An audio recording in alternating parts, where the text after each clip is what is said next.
దాయాది పాకిస్తాన్ది అంతా మేకపోతు గాంభీర్యమేనా? లోపల మాత్రం భారత్ ఎక్కడ దాడి చేస్తుందో అన్న భయంతో వణికిపోతుందా? జరుగుతున్న పరిణామాలు చూస్తుంటే అవుననే సమాధానం వినిపిస్తుంది. భారత్ పాక్ సరిహద్దుల్లో యుద్ధ మేఘాలు కమ్ముకుంటున్న వేళ పాక్ ఆర్మీ చీఫ్ ఆసిఫ్ మునీర్ కనిపించడం లేదన్న వార్తలు పాకిస్తాన్లో కలకలం రేపుతున్నాయి. కుటుంబంతో పాటుగా ఆయన దేశం వీడి పారిపోయారన్న వార్తలు వినిపిస్తున్నాయి.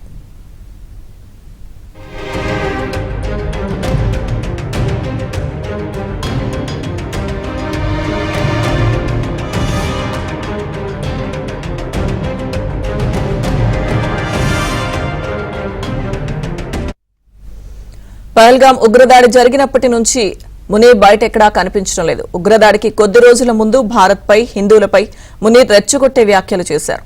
పహల్గాం ఉగ్రదాడి నేపథ్యంలో భారత్ దాడి చేస్తుందన్న భయంతోనే ఆయన కుటుంబంతో సహా దేశాన్ని వీడి పారిపోయినట్లు సమాచారం.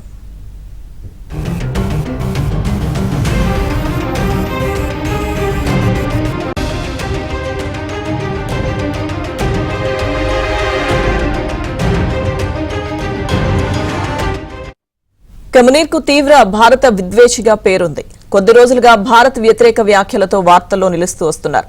పాక్ కశ్మీర్ జీవనాడి అని, దాన్ని వదులుకునే ప్రసక్తే లేదని, హిందువులు ముస్లింలు భిన్న జాతులని ఇటీవలే రెచ్చగొట్టే వ్యాఖ్యలు చేశారు. తర్వాత 2 రోజులకే పహల్గాం ఉగ్రదాడి జరిగింది.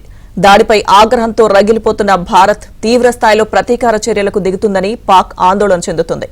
అందుకే మునీర్ సహా పలువురు పాక్ సైన్యాధికారులు కుటుంబాలతో సహా విదేశాలకు పారిపోయినట్లు వార్తలు వినిపిస్తున్నాయి.